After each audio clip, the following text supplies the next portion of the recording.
Assalamualaikum warahmatullahi wabarakatuh. Eh, kita jumpa lagi dengan saya Diana Zaini untuk mata kuliah metode penelitian dan penulisan hukum atau kita sebut dengan MPPH. Mata kuliah ini dengan bobot kredit 3 SKS ya. Jadi merupakan satu mata kuliah yang sifatnya wajib lulus untuk kalau di S1 tujuannya untuk bisa menyusun atau mengajukan proposal skripsi. Oleh karena itu, mata kuliah ini akan memberikan informasi kepada saudara yang terkait dengan bagaimana menulis karya ilmiah dalam bentuk skripsi yang baik dan benar. Sebelum masuk ke materi bagaimana menulis karya ilmiah yang baik dan benar, saya akan memberikan materi pengantar pendahuluannya, yaitu mengenai dasar-dasar pengetahuan. Nah, dasar-dasar pengetahuan di mana kita tahu manusia kita sebagai makhluk Tuhan yang paling istimewa yang disebut dengan man is curious animal itu adalah selalu mempunyai rasa ingin tahu yang berlebih dibanding dengan makhluk lainnya.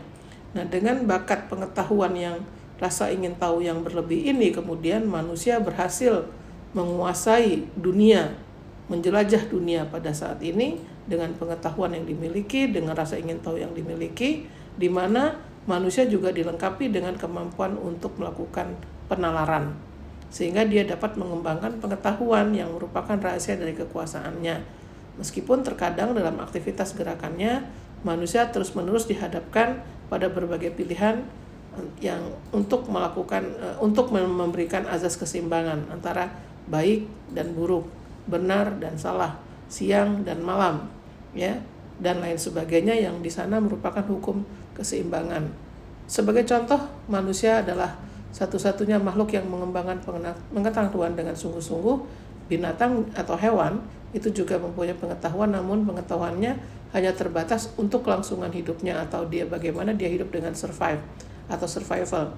Contoh, seekor kera hanya tahu mana buah yang manis dan yang enak. Seekor tikus tahu mana kucing yang galak, ganas, akan tetapi semua itu hanya sebatas pada pengetahuan bahwa hal tersebut tidak lebih hanya menyangkut kelangsungan hidupnya. Oleh karena itu, manusia dengan bakat ilmu pengetahuan dan daya nalar tadi itu selalu mengembangkan pengetahuan. Terdapat dua hal utama yang harus diperhatikan di mana manusia dapat mengembangkan pengetahuannya. Yang pertama, manusia mempunyai bahasa. Nah, ini yang paling penting. Kita mempunyai bahasa yang mampu mengkomunikasikan informasi dan jalan pikiran yang melatar belakangi informasi tersebut. Yang kedua, manusia mempunyai kemampuan berpikir menurut suatu alur kerangka berpikir tertentu. Secara garis besar, cara berpikir yang demikian disebut dengan daya nalar. Sedangkan hewan mampu berpikir tapi tidak mampu berpikir dengan menggunakan nalar. Pengetahuan sebenarnya tidak hanya meliputi pengetahuan ilmiah, melainkan dapat pula merupakan pengalaman pribadi, melihat dan mendengar, perasaan dan intuisi, dugaan dan suasana jiwa. Kemudian yang terkait dengan manusia juga adalah pada dasarnya dia merupakan makhluk yang berpikir atau yang selalu berpikir atau anima intellectiva yang dilengkapi dengan rasa, sikap dan tindakan atau bertindak. Penalaran di sini merupakan suatu proses berpikir dalam menarik suatu kesimpulan yang berupa pengetahuan. Sehingga penalaran itu merupakan suatu aktivitas pikir yang penting, artinya untuk mengembangkan pengetahuan. Sebagai suatu kegiatan berpikir, maka penalaran itu mempunyai ciri-ciri tertentu, yaitu adanya suatu pola berpikir yang secara luas dapat disebut dengan logika atau proses berpikir dengan logis. Yang kedua, sifat analitis dari proses berpikir. Dapat dibedakan secara garis besar, terdapat cara-cara berpikir menurut penalaran dan berpikir yang bukan berdasarkan penalaran. Di mana contohnya, kalau perasaan kadang-kadang itu merupakan suatu pengetahuan yang berdasarkan pada intuisi atau perasaan, ya. Ini sifatnya non-analitis yang tidak mendasarkan diri pada suatu pola berpikir tertentu. Oleh karena itu, pola berpikir dengan intuisi tidak bisa dijadikan suatu alur untuk pengetahuan. Kalau pengetahuan itu harus berdasarkan pada cara berpikir yang analitis yang berupa penalaran, ya, dan itu akan menjadi suatu pengetahuan. Kemudian masih terdapat bentuk lain dalam usaha manusia untuk mendapatkan pengetahuan, yaitu melalui wahyu. Ditinjau dari hakikat usahanya dalam rangka menemukan kebenaran, dapat dibedakan dua jenis pengetahuan. Yang pertama, pengetahuan yang didapatkan sebagai hasil usaha yang aktif dari usaha manusia melalui kegiatan yang lain seperti perasaan dan intuisi. Yang kedua, pengetahuan yang diberikan Tuhan, yaitu berupa wahyu dengan perantaraan malaikat kepada para nabi atau rasulnya. Oleh karena ini, yang nomor 2 ini tidak bisa lagi dilakukan penelitian karena memang sudah diakui kebenaran secara absolut dan diterima berdasarkan kepercayaan yang diyakini oleh umat muslim. Untuk melakukan kegiatan analisis, kegiatan penelitian tersebut harus diisi dengan materi pengetahuan yang berasal dari sumber kebenaran. Apabila bersumber pada rasio atau fakta, maka dikenal dengan paham rasionalisme. Sedangkan mereka yang menyatakan bahwa fakta yang tertangkap lewat pengalaman manusia merupakan sumber kebenaran, mengembangkan paham empirisme. Oleh karena itu, aplikasi dari logika disebut dengan penalaran. Karena apa? Karena pencarian kebenaran harus didasarkan pada bekerjanya akal, dan hal ini disebut dengan logika. Oleh karena itu, tidak ada suatu penelitian akan dapat berlangsung dengan benar jika tidak memanifestasikan penalaran yang benar dan memanifestasikan ketaatan yang benar pada hukum-hukum logika. Logika sebagai suatu ilmu pengetahuan mengenai penyimpulan yang tepat mengenai 2 model hukum logika yang ditempuh melalui prosedur penalaran, prosedur deduktif dan prosedur induktif. Di mana prosedur induktif adalah prosedur yang berawal dari proposisi-proposisi khusus sebagai hasil pengamatan dan berakhir pada suatu kesimpulan atau pengetahuan baru yang berupa azas umum.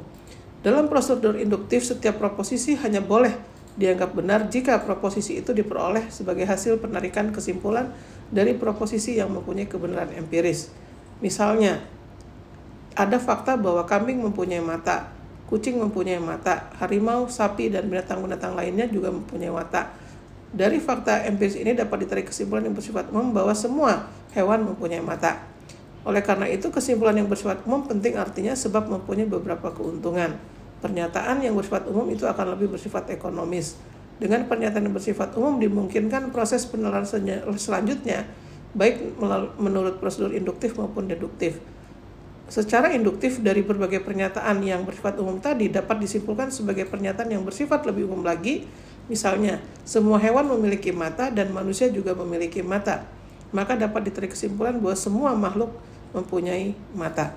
Penalaran seperti ini memungkinkan untuk disusunnya pengetahuan secara sistematis.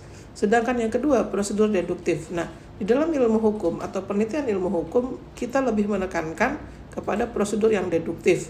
Prosedur yang deduktif ini merupakan prosedur yang bertolak dari suatu proposisi umum yang kebenarannya telah diketahui atau diyakini dan berakhir pada suatu kesimpulan atau pengetahuan baru yang bersifat lebih khusus. Pada prosedur ini, kebenaran berpangkal merupakan kebenaran yang ideal yang bersifat aksiomatik atau self-evident yang esensi kebenarannya sudah tidak perlu dipermasalahkan lagi. Prosedur penalaran deduktif seperti ini terbukti amat efektif untuk mengembangkan sistem yang secara logis, konsisten, dan tepat untuk mengkontrol kebenaran-kebenaran ajaran, khususnya ajaran moral dan kaidah-kaidah hukum yang tersebar di seluruh sistem. Oleh karena itu dapat kita berikan contoh bahwa kalau deduktif ini terbalikan dari induktif. Kalau deduktif itu proposisi yang umum berakhir kepada yang khusus. Kalau yang induktif, proposisi yang khusus berakhir pada yang umum. Nah, sedangkan ilmu hukum, saya sarankan saudara menggunakan proposisi dengan prosedur yang deduktif, di mana prosedur deduktif berangkat dari yang umum dan berakhir pada yang khusus, seperti yang saya tadi katakan, dan prosedur yang induktif berangkat dari yang khusus yang berakhir pada yang umum. Oleh karena itu, terdapat perbedaan cukup jelas antara prosedur deduktif dan induktif, yakni perbedaan konsep yang amat esensial mengenai apa yang disebut dengan kebenaran atau truth. Terima kasih. Wassalamualaikum warahmatullahi wabarakatuh.